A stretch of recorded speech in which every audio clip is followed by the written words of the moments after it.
The Misfits, a name synonymous with horror punk and a visual aesthetic as iconic as their music, are more than just a band. They are a cultural phenomenon. Their journey, spanning decades and numerous iterations, is a testament to the enduring power of raw energy, macabre themes, and a DIY ethos.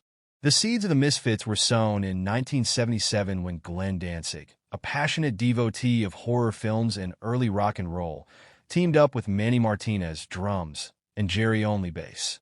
The band's name, lifted from Marilyn Monroe's final movie, perfectly encapsulated their outsider status and the themes they would soon explore. Their early sound was a raw, stripped-down punk, infused with the energy of the Ramones and the theatricality of B-movie horror. Danzig's distinctive baritone vocals, a powerful and almost operatic delivery, set them apart from their contemporaries.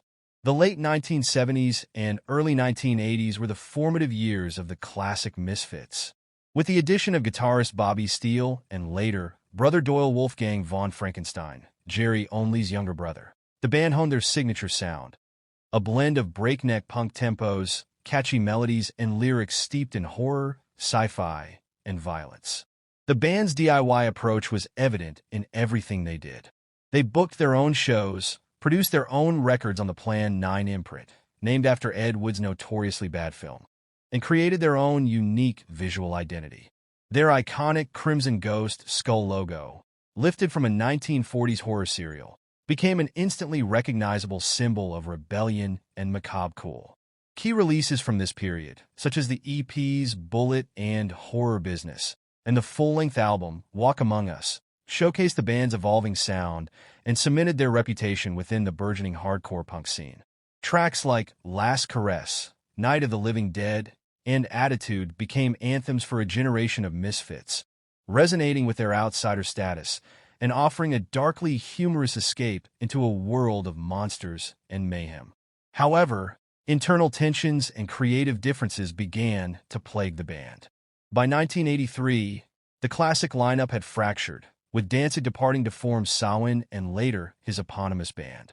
The remaining members, Jerry Only and his brother Doyle, eventually regrouped and continued under the Misfits name, but with a drastically different sound and style.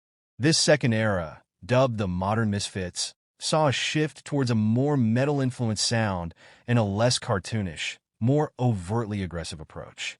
While some fans embraced this new direction, many lamented the loss of the band's original magic.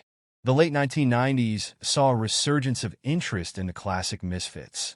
The band's music was being discovered by a new generation, partly thanks to covers by bands like Metallica and Guns N' Roses. This resurgence culminated in a landmark reunion in 2016, with Danzig, Jerry Only, and Doyle sharing a stage for the first time in over 3 decades. This reunion, which has continued sporadically since, has allowed fans to experience the classic Misfits lineup and their iconic songs live.